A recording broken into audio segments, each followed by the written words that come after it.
8. रुद्र के चारों तरफ उसके सर का निशाना लिए भील खड़े थे और तांत्रिक त्रिजटा अपनी मुक्ति का वचन मांग रहा था। ये अनोखी विडंबना है तांत्रिक देव। मुझे अपनी जीवन की परवाह नहीं है। मैं आपको मुक्त कर सकता हूं, पर इस समय मैं अपनी मृत्यु नहीं सह सकता। आप इन भीलों को समझाएं कि मुक्ति की पुकार आपकी है। मैं आपकी हत्या नहीं कर रहा। ये नहीं समझने वाला, मैं इनके लिए ऐसा देवता बन गया हूं जिसे ये छोड़ना भी नहीं चाहते। अगर इन्हें समझाया जा सकता तो मैं कब का यहां से पलायन कर गया होता। भालेराव बहुत देर से सब सुन रहा था। उसने एक सेनापति की तरह भीलों को आदेश दिया, अपने अपने तीर कमान नीचे कर दो। जब रुद्र वचन दे दे तब फिर से हाथ उठा लेना। इतने परेशान मत हो। गोटू ने सबको इशारा किया। सबने हाथ नीचे कर लिए। बाबा, आप अपने आप को मुक्त क्यों नहीं कर लेते? आपके पास तो इतनी शक्ति है। तू जानता नहीं भालेराव, श्राप और वरदान खुद को नहीं दिए जा सकते। मेरी ये शक्तियां मेरे शरीर से ज्यादा ताकतवर हैं। अगर मैं चाहूं भी तो खुद को खत्म नहीं कर सकता, और कोई मुझे मारने की कोशिश करेगा तो ये भील उसे जीवित नहीं छोड़ेगा। रुद्र सही कहता है, अजीब विडंबना है। मुझे इस पृथ्वी पर आए 250 वर्ष से अधिक हो चुका है। अब और नहीं जिया जाता। बस बहुत हुआ। तांत्रिक देव, आप डियागो के जानवर को हराने का तरीका बताओ, बाकी मैं संभाल लूंगा। पहले वचन दे। अगर वचन दिया तो हम तुझे मार डालेगा। रुद्रवीर ने अपनी आंखें बंद कर लीं और महादेव शिव को याद करने लगा। अय देवाधिदेव महादेव, इस विडंबना से बाहर निकालो मुझे। मैं इस नन्हे से भील बालक की हत्या नहीं करना चाहता। मेरी सहायता करो महादेव, कोई मध्य मार्ग सुझाओ। रुद्रवीर के दिमाग में अचानक एक युक्ति आई। उसे ऐसा लगा जैसे महादेव ने उसकी सुन ली हो। उसने भालेराव के सामने हाथ बढ़ाया। सब बेवकूफों की तरह उसे देखने लगे। भालेराव जैसे तैसे अपने पैरों पर खड़ा हुआ तो रुद्रवीर ने उसे अपना कंधा दे दिया। तांत्रिक देव, आपने तो मेरा मन पढ़ ही लिया होगा। मैं अन्य सबकी जानकारी के लिए बता देना चाहता हूं कि मैं तांत्रिक की हत्या नहीं करूंगा। मैं वापस नगर की ओर लौट रहा हूं और बिना तांत्रिक की सहायता के ही डियागो से युद्ध करने जा रहा हूं। तू ऐसा नहीं कर सकता। तू झूठ बोल रहा है। तेरे मन में कुछ और है। अच्छा, तो बताओ मेरे मन में क्या चल रहा है। बताओ सबको। तांत्रिक चुप हो गया। रुद्र मुस्कुराया और तांत्रिक के पैर छूने लगा। मैं तुझे क्या आशीर्वाद दूं?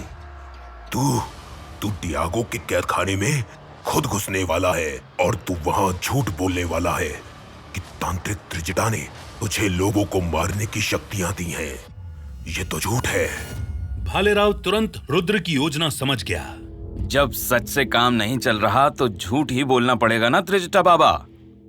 अब भले ही रुद्र और मैं डियागो के जानवर द्वारा मारे जाएं, डियागो आपसे बदला लेने के लिए जरूर आएगा, और इस बार वो धमकी नहीं देगा, सीधा इस जंगल में आग लगा देगा। तब आपको मुक्ति मिल ही जाएगी ना। तांत्रिक त्रिजटा चिल्लाया, गोटू, इन्हें जंगल से बाहर निकलने मत दे। जहां तक मैं भीलों के नियम जानता हूं बाबा, ये किसी निर्दोष का वध नहीं करते। फिर रुद्र ने तो गोटू का कहना भी माना है, इसलिए मुझे नहीं लगता गोटू रुद्र की या मेरी हत्या करेगा। गोटू भी सोचने लग गया। कुछ पलों तक बिल्कुल सन्नाटा रहा। यह सन्नाटा तांत्रिक त्रिजटा के हंसने से टूटा। तुझे पहचानने में मैंने कोई गलती नहीं की रुद्र। तू बल, बुद्धि और विद्या का स्वामी है।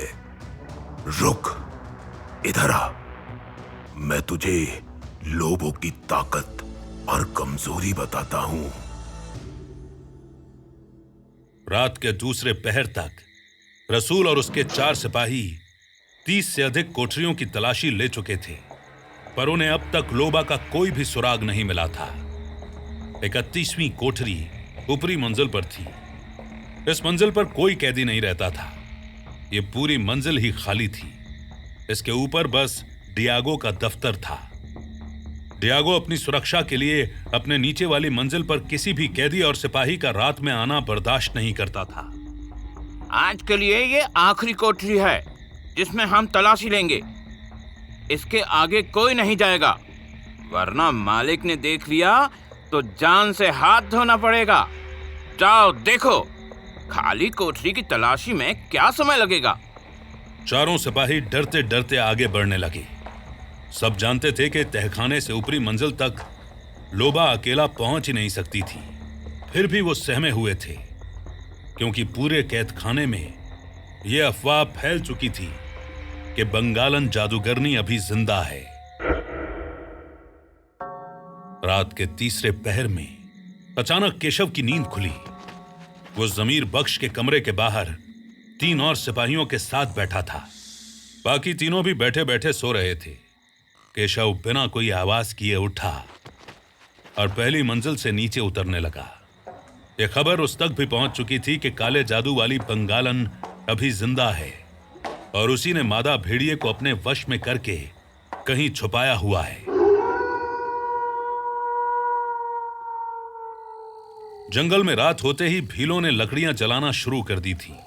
रुद्र और भाले राव बेसब्री से तांत्रिक के बोलने का इंतजार कर रहे थे, पर तांत्रिक आंख बंद किए किसी अलग ही दुनिया में खो गया था। महिलाओं से भी अधिक नखरे हैं इस तांत्रिक के। रुद्र ने बड़ी मुश्किल से अपनी हंसी रोकी। 250 साल पुराने आदमी से और क्या ही आशा रख सकते हैं मित्र। क्या पता ये भूखा हो और भोजन के बाद ही कोई कथा सुनाए। मुझे तो ये 100 साल का भूखा लगता है।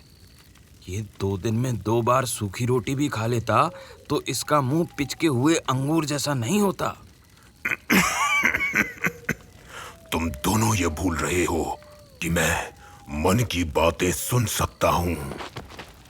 भालेराव और रुद्रवीर एक दूसरे को देखकर अपनी हंसी रोकने लगे। इधर आओ और ध्यान से सुनो।